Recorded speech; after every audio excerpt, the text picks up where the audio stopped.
জিতিনৰ গ'লটোলৈ আহোঁ, ডাইৰেক্ট জিতিনৰ গ'লটোলৈ আহিম। ৰিডিমৰ কাৰণে হ'ল সেই গ'লটো। কি ধুনীয়া বল পাছ হৈছে সি আলাউদ্দিন আজাৰে বলটো লৈ পেলাই কি ফাইন একদম পূৰা থাৰ্ডত দি দিছে। আৰু জিতিনে বাটাৰফ্লাই পখিলাৰ নিচিনাকৈ বলটো লৈ পেলাই পখিলাৰ নিচিনাকৈ লাহেকৈ চুই পেলাই বলটো খুৱাই দিছে। আৰু এইটো ৱৰ্ল্ড ক্লাছ গ'ল। Jitin Ahmed is absolutely come back. The first challenge goes for a shot.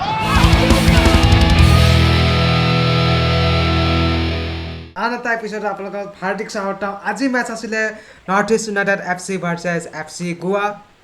Equal match হ'ল। দুইটা টিমে সমান আক্ৰমণ প্ৰত্যাক্ৰমে ভৰা মেটচ সমান খেলিছে।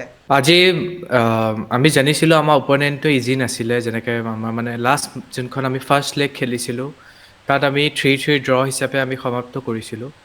আজি মোৰ অলপমান হ'লেও ভয় লাগিছিল, কাৰণ লাষ্ট দুখন মেটছত আমি মানে ইমান ষ্ট্ৰং টিমৰ লগতো আমি গ'ল দিব পৰা নাছিলোঁ, দিছিলোঁ যদিও আমাৰ ড্ৰ হৈছিল মষ্ট অফ ইট।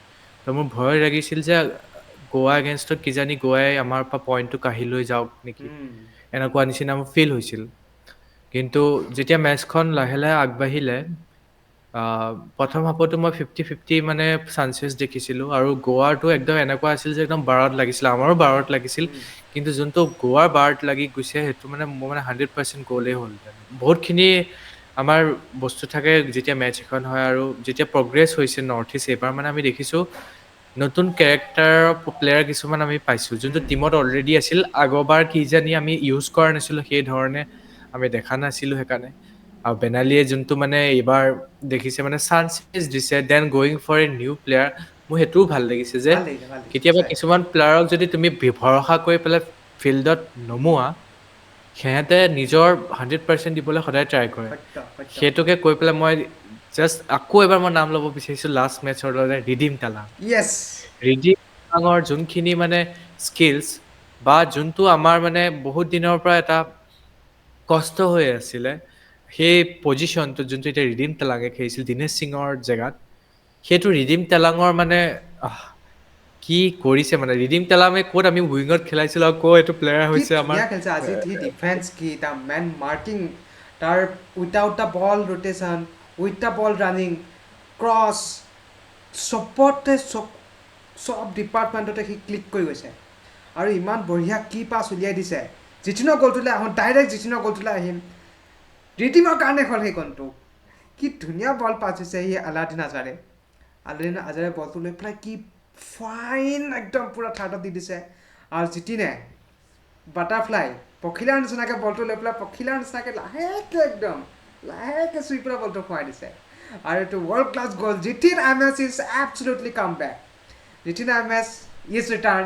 মানে জিতিনে আৰু আমি দেখা পাম জিতিন আহমেদক। জিতিনৰ মানে আমি মষ্টলি আমি এচিষ্ট দেখি আছিলোঁ। এই জিতিনৰ এই গ'লটোৱে তাক কনফিডেঞ্চ দিব আজি কৰিছিলে। চাৰ্ট খুলি সি য়েল্ল' কাৰ্ড পালে পাম যা, সেই ভাবিয়ে সি মানে চাৰ্ট খুলি চিলেব্ৰেশ্যন কৰিছে। আৰু মই মানে ক'ব নোৱাৰা হৈ গৈছোঁ মানে এটা গ'লটো দেখি পেলাই, ইমান ধুনীয়া গ'ল দিছে। হোৱাট এ কাম বেক। আৰু সঁচাই ভাল লাগিলে আজি মেটচখনত সি জিতিনে গ'লটো দি পেলাই। আৰু খেলখনত আমি পিছ পৰি আছিলোঁ 1-1 গ'লত। এতিয়া মই তাৰ প্ৰথমতে আহিম, এইটো বহুত কণ্ট্ৰভাৰ্চিয়েল মই কথা ক'ব ধৰিছিলোঁ, কিন্তু প্ৰথম গ'লটো যিটো গোৱাই দিছে, এবছলিউটলি নট ডিজাৰ্ভিং গ'ল। এইটো ইয়াছিৰে বেমাৰ মূৰত ঠেলা মাৰি পেলাই দিছে। প্ৰথম কথা, ৰেফাৰীয়ে ধৰিব পৰা নাই। এইটো নিৰ্ঘাত এটা ফল্ট, কোনো কাৰণতে সেইটো ৰেফাৰীয়ে হুইছেল নবজোৱাকৈ থাকিব নালাগিছিলে। আৰু তাৰপাছতে বলটো আকৌ সি পাই শ্বট মাৰি বেমাৰ মূৰৰ গাত ডিফ্লেক্ট হৈ পেলাই গ'লটো হৈছে। মিনময় তুমি কি ভাবা? মোৰ মতেদি বেমাৰ অলপ ইজিলি পৰি গ'ল নেকি, যিমান মই ৰিভিউ চালোঁ, মানে আহি পেলাই ৰিপ্লে চাইছোঁ। মোৰ মতে এইটো ফেয়াৰ গ'ল আছিল, খালি আনলাকি যে এইটো আকৌ গ'লটো মানে ডিফ্লেক্ট হৈ আহিলে, সেইকাৰণে গুৰমিতে হেৰি কৰিবলৈ। খেলখন লৈ পেলাই মই বহুত আচলতে মই সুখী। 1-1 গ'লত যদিও হৈছে খেলখন, তথাপি মই বহুত সুখী যে খেলখন আমি কিবা 1 পইণ্ট হ'লেও বস্তুটো পাইছোঁ। কিন্তু আমাৰ মেণ্টেলিটিটো এনেকুৱা হ'ব নালাগে। আমি সুখী কিয় হৈছোঁ? কাৰণ লাষ্টৰ 2-3খন মেটচত আমি পাৰফৰ্মেঞ্চটো আমাৰ টিমৰ অনুযায়ী দিব পৰা নাই। সেইটো কাৰণে আমি ভয় খাই আছিলোঁ যে গোৱাৰ নিচিনা শক্তিশালী টিমৰ লগত আমাৰ কি হ'ব। গতিকে সেইটো কাৰণে আমি সুখী। কিন্তু মই সুখী এইটো কাৰণে নহয় যে আমি সুখী হ'ব লগা হৈছে এইখন মেটচত। গতিকে আৰু মই আজি আৰু এটা প্লেয়াৰ কথা মই পাহৰি গ'লোঁ। আজি থৈ সিং আজি যোনটো আহিছে, মোৰ মতে থৈ সিং লাষ্ট মেটচতো আমাক ইমপ্ৰেছ কৰিছিলে লাষ্টত অলপ সময় আহি। আজিও এটা ন' লুক পাছ দিছে, ন' চাবাচোন লুক আজি পাছ দিছে, হাইলাইট। ৰাইট। আজি নৰ্থ ইষ্টে বহুত ধুনীয়া ফৰ্মেশ্যন খেলিছে 4-2-3-1 ফৰ্মেশ্যনত যিটো কম্পেক্ট হৈ পেলাই ফাৰ্ষ্ট হাফৰ পৰা যিটো প্ৰেছ কৰিছে গোৱাক হয়তো সেইটো কাৰণে গোৱাই বহুতকেইটা ফাইনেল থাৰ্ডত এণ্ট্ৰি বা পজিশ্যন যদিও ৰাখিছে সোমাব পৰা নাই কাৰণ বহুত কম্পেক্ট হৈ পেলাই খেলিছে নৰ্থ ইষ্টে আজি খেলখন চাই সেইকাৰণে অকণমান ভাল লাগিছে বেছি আৰু ইয়াত কথা ক'বলৈকে আচলতে একো নাই খেলখন সিমানেই হৈছিলে হাইলাইট হ'ল 1-1 ইয়াৰ উপৰিও আমাৰ কিছুমান হাইলাইট লৈ পেলাই দিগবলৈ আহিছে দিগবলৈ তুমি কিবা ক'ব বিচাৰিছা যদি ক'ব পাৰা ফাৰ্ষ্ট হাফটো আমি চালোঁ ফাৰ্ষ্ট হাফটো চোৱাৰ পিছত আমাৰ এনেকুৱা লাগিছে যোনটো আমাৰ পজিশ্যন সেই পজিশ্যনটো নৰ্থ ইষ্ট ইউনাইটেডৰ নাই য়েছ আমি জানো যে নৰ্থ ইষ্ট ইউনাইটেড খেলে কি দেবাংগও জানা কাউণ্টাৰ এটেক আমি কাউণ্টাৰ এটেক বেছি প্ৰিফাৰ কৰোঁ